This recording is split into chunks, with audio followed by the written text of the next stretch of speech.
Introvertendo, um podcast onde autistas conversam.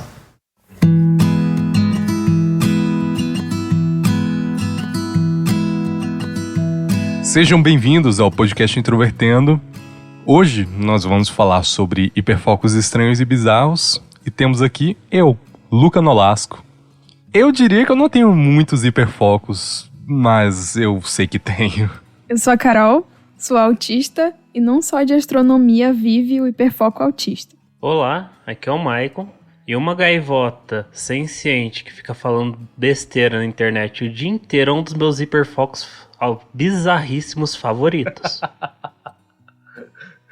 E temos também Mariana de Souza. Olá, eu sou a Mariana, eu sou autista e estou tentando sentir um pouco de conforto nesse episódio para ver se talvez os meus hiperfocos não sejam tão esquisitos. E antes de começarmos o episódio, sempre é bom lembrar que caso você queira visitar nosso site para ver o perfil de cada um dos integrantes, para ver diversas coisas, basta acessar www.introvertendo.com.br. Também basta procurar Introvertendo em qualquer plataforma de rede social.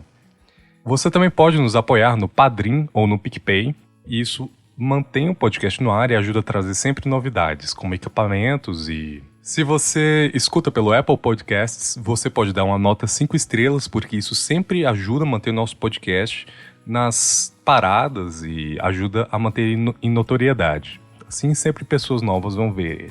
Também é bom lembrar que o Introvertendo é uma produção da Superplayer & Company e feito por autistas.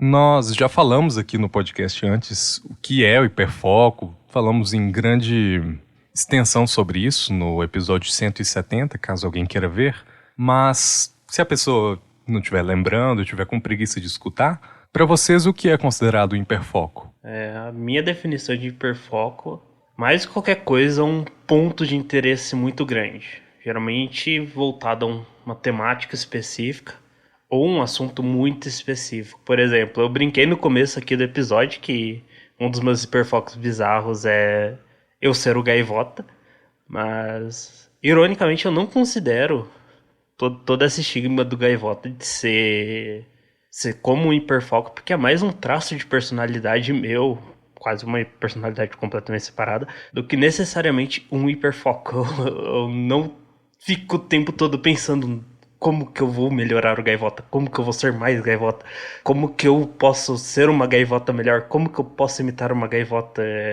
Isso vem naturalmente, eu sou o gaivota, então assim... Pra mim, hiperfoco é tipo uma coisa que fica na minha cabeça por muito tempo e não dá trégua, fico pensando nisso o dia inteiro e eu não consigo dormir, ou quando eu durmo eu sonho com isso, ou, sei lá, é alguma fixação que eu tenho e às vezes ela é prolongada, ou às vezes ela é repentina e fica, tipo, um tempão na minha cabeça, mas logo passa, assim, parece que eu esgoto o assunto. E pode ser uma coisa muito aleatória, assim, e também é uma coisa que eu não escolho. Quando eu vejo, eu já tô hiperfocada nisso. E aí eu fico falando sobre isso com todo mundo que eu tenho oportunidade. Bom, hiperfoco pra mim é quando eu me vejo obcecada por alguma coisa. E é uma coisa que acontece com muita frequência. Tento ao máximo esconder os meus hiperfocos, porque eu ainda acho isso um pouco esquisito. Mas eu tô tentando desconstruir esse tipo de pensamento da minha cabeça. Mas é geralmente uma coisa que eu começo a respirar aquela coisa.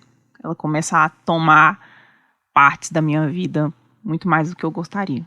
O tema de hoje é hiperfocos estranhos e bizarros, mas acho que antes vale a gente ter uma pequena discussão sobre as coisas que a gente acaba tendo hiperfoco são de fato estranhas ou são coisas relativamente normais, mas que, por não ser muito bem algo que pessoas tendem a ter um foco tão grande, quando um de nós acaba tendo, é visto com maus olhos. Vocês acham que é isso ou é só paranoia minha? Como seria?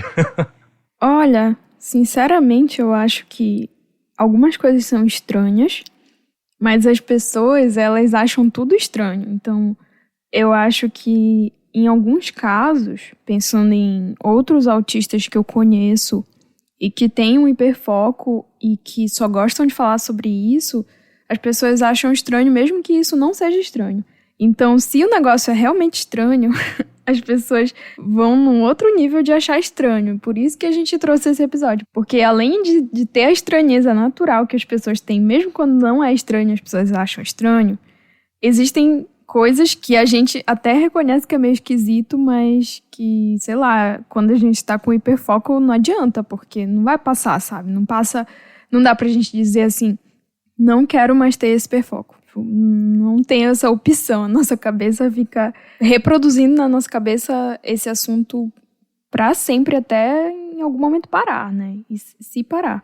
Então, eu acho que a estranheza talvez venha mais do processo do hiperfoco, de como que acontece, mas também tem uma camada de ser tão incomum que as pessoas criam esse estranhamento. Eu considero, pelo menos os meus hiperfocos, eu considero eles um pouco estranhos quando eu não consigo encontrar outras pessoas que têm os mesmos interesses, sabe? Eu nunca consigo encontrar outras pessoas que têm os mesmos interesses. É aí que eu começo a considerar, sabe? Tem uma visão pouquinho diferente, porque pra mim eu sempre tive o estigma do estranho, do bizarro como algo positivo.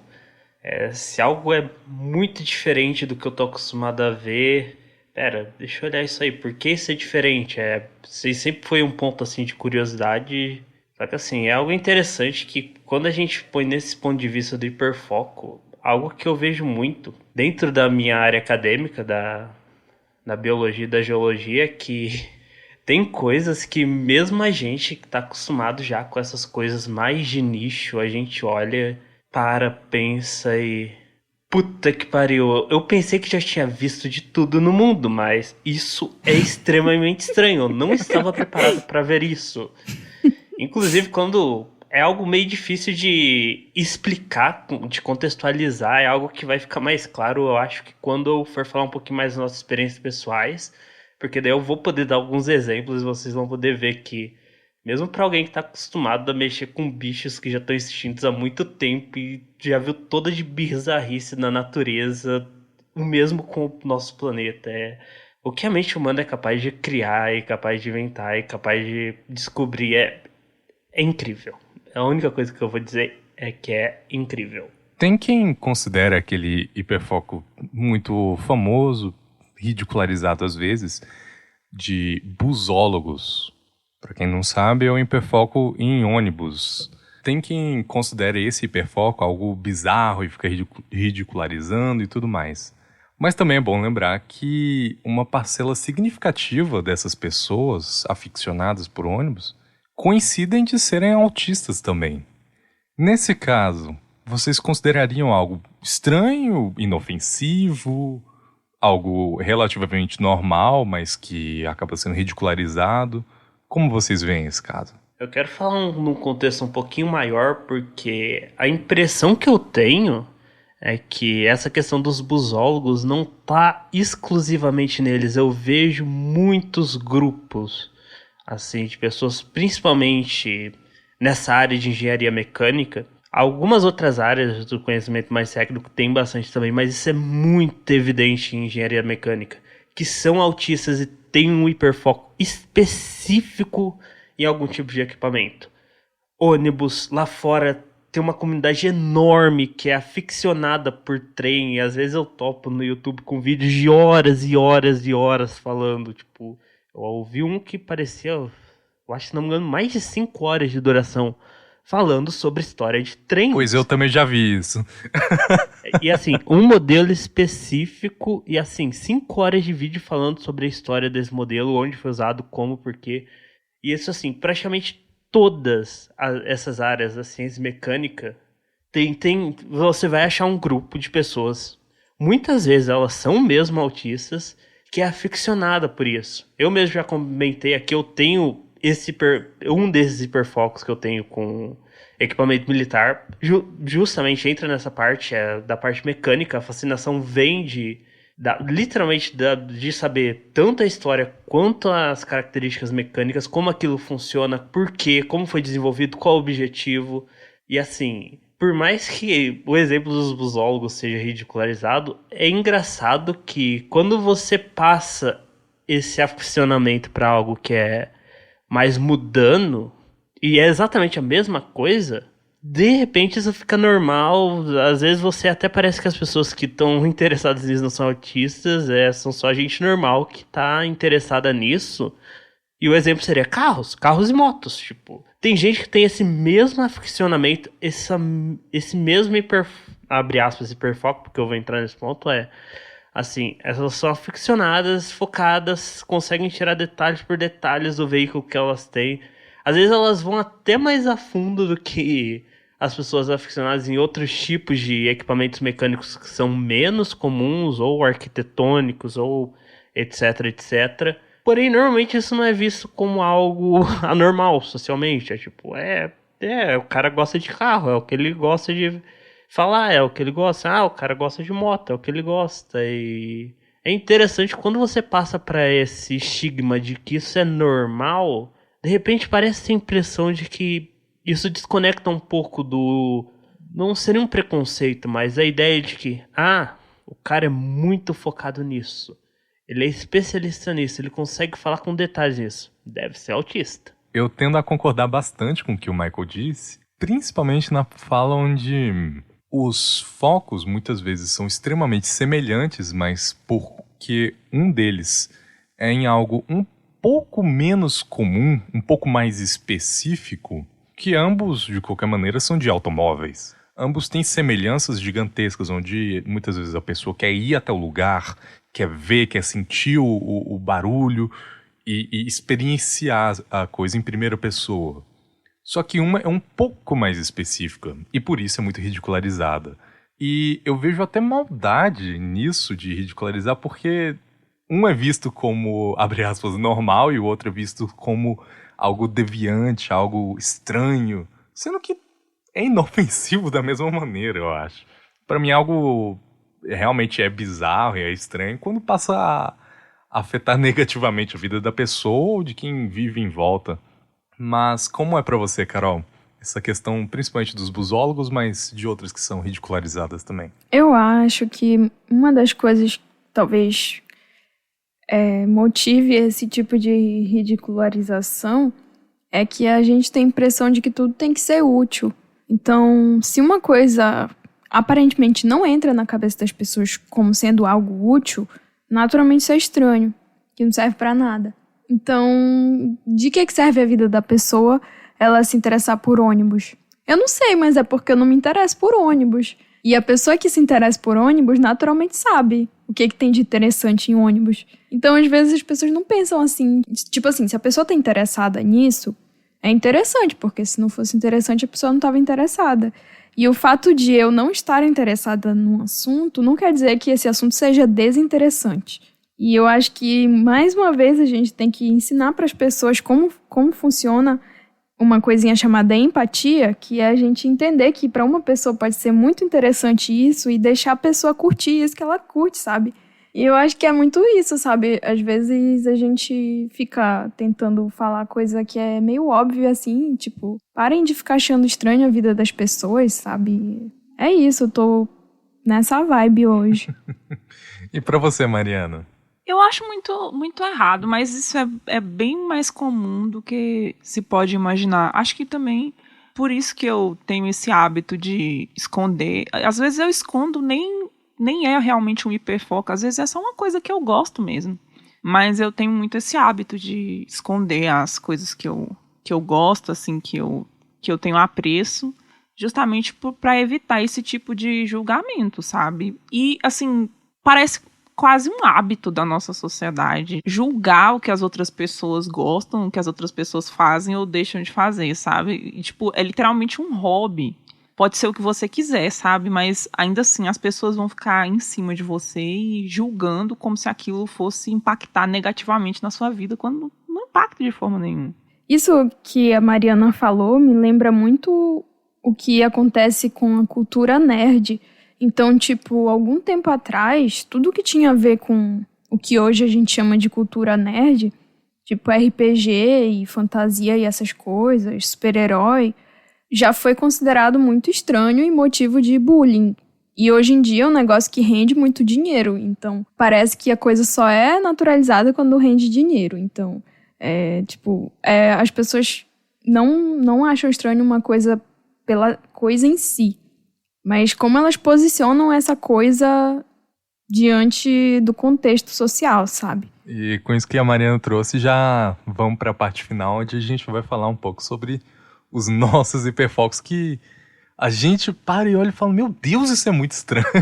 Nossa, eu já tive hiperfoco em coisas muito estranhas. Pode ser que as pessoas não considerem estranho, mas eu considero porque eu não consegui encontrar outras pessoas que tinham os mesmos hobbies, sabe? Mas eu tive uma época que eu tinha um hiperfoco tão grande em um inseto específico, que era o louva-a-Deus. Era grande a ponto de eu ficar horas no YouTube vendo vídeos de pessoas criando louva-a-Deus, fazendo tudo, sabe? Assim, eu lembro que tinha um canal no YouTube que era só pessoas comentando sobre briga de inseto, sabe? Tipo, as brigas eram na natureza e eles juntavam vários especialistas pra deduzir qual dos insetos ia ganhar, sabe? E, tipo assim, eram vídeos de 2 horas, 3 horas, e eu passava a noite inteira assistindo. Eu me peguei várias vezes chorando porque eu não tinha um louva-a-Deus, sabe? Assim, meu Deus. E eu precisava daquilo pra viver, e, tipo... E assim, como veio, passou também. Mas até hoje, se eu ver algum vídeo de inseto, de grilo, de louva-a-Deus, que tem as mesmas características, assim, eu sempre fico muito focada, tipo, e parece que tudo aquilo volta de novo, sabe?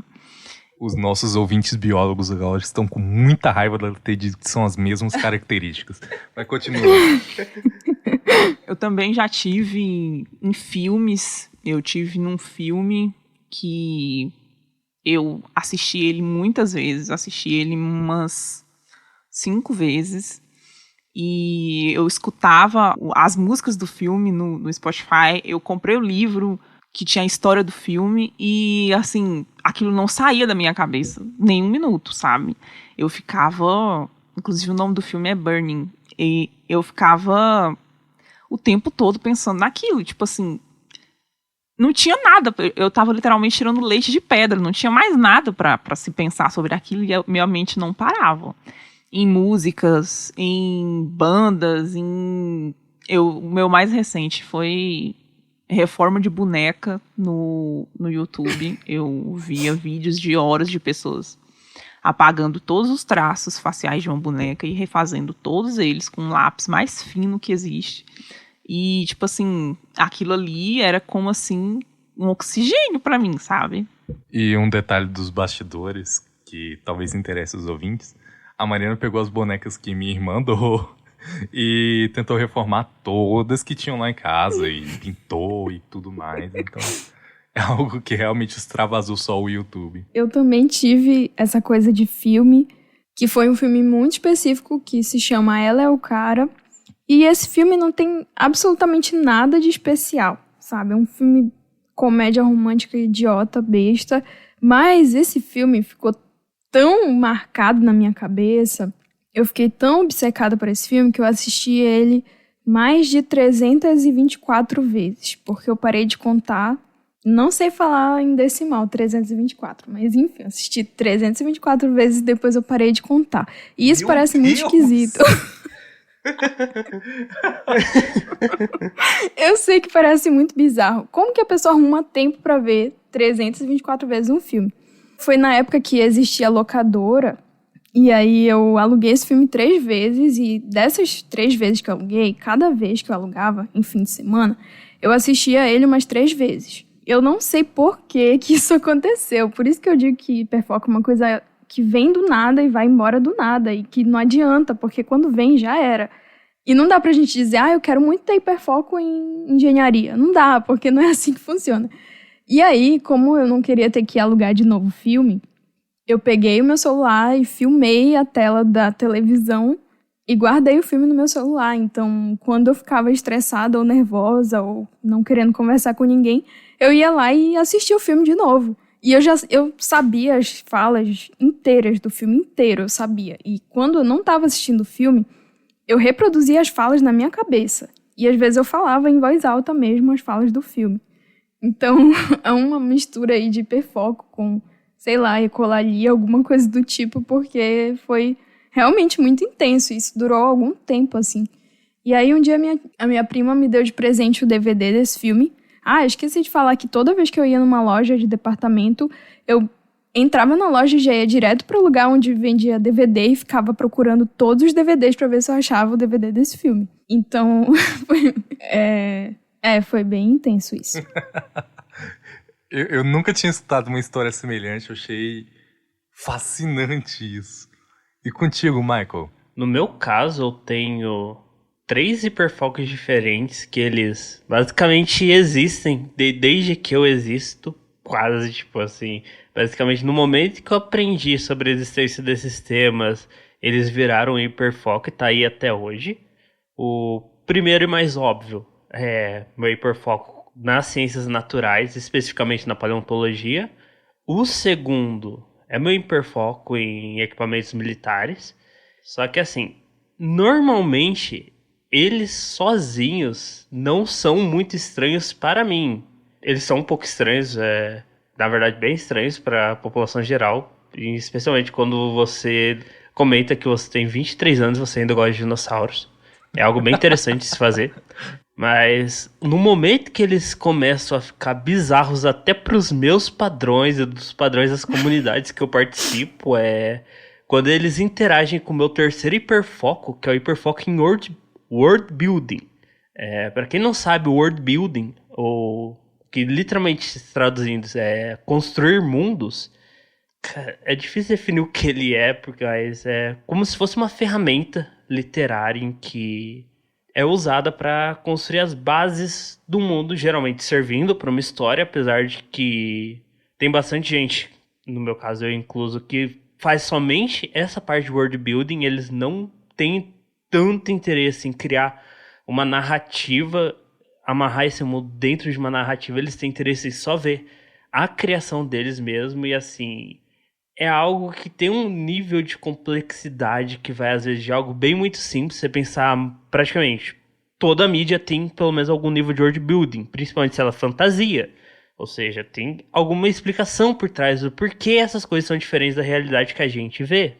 Então, assim, isso vai algo bem simplesinho, coisas que nem você vê world building de alguns filmes, assim, mais pipoca, sem muita lógica, sem muita coisa séria, muito pensada.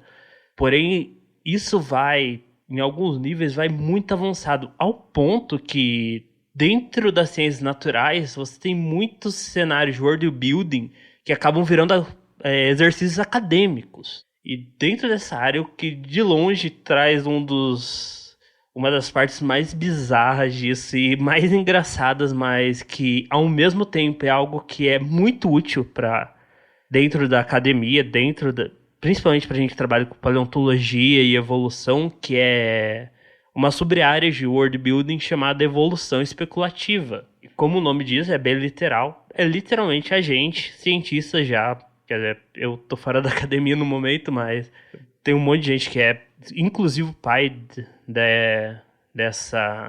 desse subgênero, Dougal Dixon, é um geólogo com muita experiência e basicamente é um bando de marmanjos já no mestrado, doutorado, às vezes já até passou disso, brincando de faz de conta.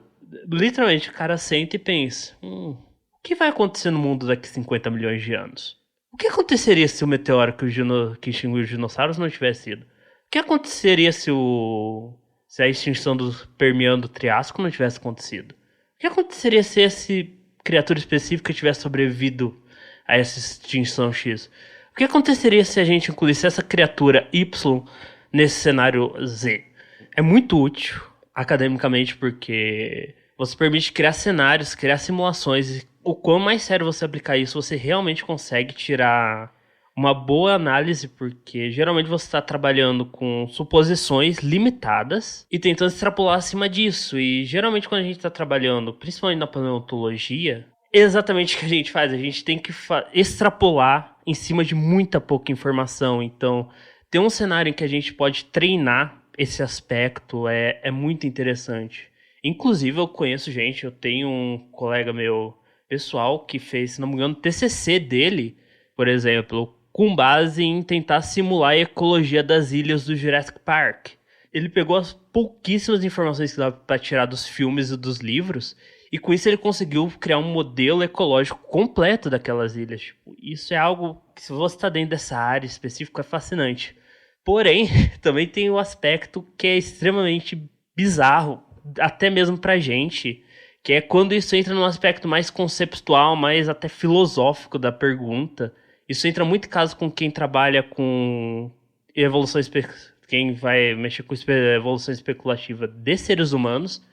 E algum tempo atrás na internet começou a rolar um meme de uma criaturinha que parecia uma tartaruga no espaço, algo bem bizarro, que era, assim, inclusive falando, esse é o homem daqui 50 bilhões de anos aqui, e fazendo memes, e uma tonelada de memes em cima disso, virou algo até popular na época. A South American Memes flodava meme com essa imagem específica, e essa imagem é de um livro do Dougal Dixon, do pai da evolução especulativa. E, tipo, esse livro em específico é bizarro, é praticamente um livro cômico dentro da academia, mas é engraçado porque tem estudos mais sérios, assim, ainda um pouquinho mais na parte de literatura, menos na parte acadêmica, mas também tratando o mesmo tema da evolução humana, que são ainda mais bizarros, tipo, coisas que o Dixon fez no Man After Man, que é o livro que surgiu essa criaturinha do espaço lá. Inclusive a tradução do livro é Homem Depois do Homem. Tipo, elas parecem assim normais perto de outros livros nesse mesmo subgênero, que nem All Tomorrows, Todos os Amanhãs. Eu nem recomendo ninguém ir atrás, porque é algo tão bizarro que, se você já não tem um interesse muito específico nisso, você não vai nem, assim, você não vai conseguir entender por que isso existe. Tipo, você vai olhar principalmente pelas ilustrações que tem daquilo e pensar: puta que pariu, o que eu tô olhando? Acho que nem a porcaria do Lovecraft conseguiria imaginar uma merda tão grande como essas. Agora é um tempo de eu lavar roupa suja, com ninguém específico só. Meu hiperfoco, que por muito tempo muita gente considerou estranho e até me zoou com isso, no final das contas serviu pra alguma coisa. Que eu tinha uma coisa com vídeos de química. Assim, são canais relativamente famosos e muita gente assiste. Geralmente as pessoas assistem e fica por isso, sabe? Não, eu não conseguia parar de pensar, eu passei a estudar química para entender melhor os vídeos. Porque antes eu era uma negação em química. E eu almoçava assistindo, eu passava madrugadas assistindo, e no fim das contas me ajudou muito. Porque química era uma das matérias decisórias do meu Enem, e foi por conta dessa matéria, de mais algumas, que eu consegui passar num curso de biomedicina. Então, hoje eu tô numa faculdade, em alguma parte, por conta de um hiperfoco besta meu. Então, às vezes, serve para diversas coisas na nossa vida, né? Vou contar uma história que ainda é mais ou menos parecida com o filme Ela é o Cara, que foi porque eu fiquei com hiperfoco na Amanda Bynes também, que é a atriz que faz esse filme. Então eu baixei umas 400 fotos dela, eu baixei todas as fotos dela que eu encontrei na internet, e era aquela internet antiga ainda, que o Google era todo feio e a gente tinha que passar pro lado toda vez que fosse achar foto, e eu baixava essas fotos e ficava olhando. E eu sei que isso é meio bizarro, porque teve uma polêmica algum tempo atrás sobre hiperfoco em pessoas. Não sei o que pensar sobre isso, mas ao mesmo tempo eu sei que eu fiquei muito hiperfocada na figura dessa pessoa e que tudo que eu sabia sobre, tipo, toda a informação que eu encontrava na internet sobre ela, eu fiquei sabendo. Então eu sabia o nome dos animais de estimação dela e eu sabia onde ela tinha nascido, e eu sei que isso é bem bizarro. Eu acho que define o episódio como sendo bizarro, porque é estranho a gente pensar que a gente pode querer saber tanto sobre a vida de uma pessoa aleatória. E realmente, sei lá, não sei onde que isso se enquadra em manuais diagnósticos, mas eu tô só lançando aqui a minha parte esquisita. Tem outra história que eu queria contar, que como que o hiperfoco pode ser perigoso. Teve uma vez que eu li um livro que se chama A Mágica da Arrumação, de uma autora que eu gosto de chamar de Marie Kondo. Não sei como pronuncia no idioma dela, mas eu falo assim. E ela basicamente ensina a gente a arrumar as coisas e não bagunçar mais. Só que não é só isso, ela dá uma profundidade para a coisa. E quando uma pessoa tem uma mente extremamente literal e tem a tendência ao hiperfoco, isso pode dar muito errado, e no meu caso deu. Então ela dizia que tudo que a gente não sentia alegria, a gente tinha que jogar fora. Ou não, ela dizia descartar, mas eu não sabia que descartar era dar um destino. Eu achava que era descartar e jogar fora mesmo. E no fim do dia, ela dizia que a gente tinha que fazer tudo num dia só, porque senão a gente ia ficar com preguiça e ia desistir. Então eu fui fazer tudo num dia só. E num dia só, eu desarrumei todas as minhas coisas, absolutamente tudo que eu tinha, e comecei a jogar fora tudo. E foi um surto, porque eu percebi depois de um tempo que eu tinha jogado coisa que eu precisava e que eu não achei mais, e que de vez em quando eu fico tipo, ai, onde tá tal coisa? Ah, a Marie Kondo levou, porque ela levou as minhas coisas todas praticamente. Eu joguei fora documento, eu joguei fora uma carteira de identidade porque eu já tinha outra, eu joguei fora provas da faculdade, eu joguei fora todos os meus desenhos, e eu não sei por que eu fiz isso. Mas é que eu só conseguia pensar nesse livro durante algum tempo. Então, acabou que deu muito errado, e depois disso eu fui parar pra pensar como que a nossa mente pode fixar em alguma coisa que não faz bem pra gente, mas não adianta, porque armadilhas do autismo. Quero agradecer a todo mundo que escutou até agora. E se você tem suas histórias de hiperfoco, curiosos ou até bizarros na sua visão, basta mandar para as nossas redes sociais ou e-mail que a gente com certeza vai fazer questão de ler e responder. É isso, muitíssimo obrigado e até a próxima.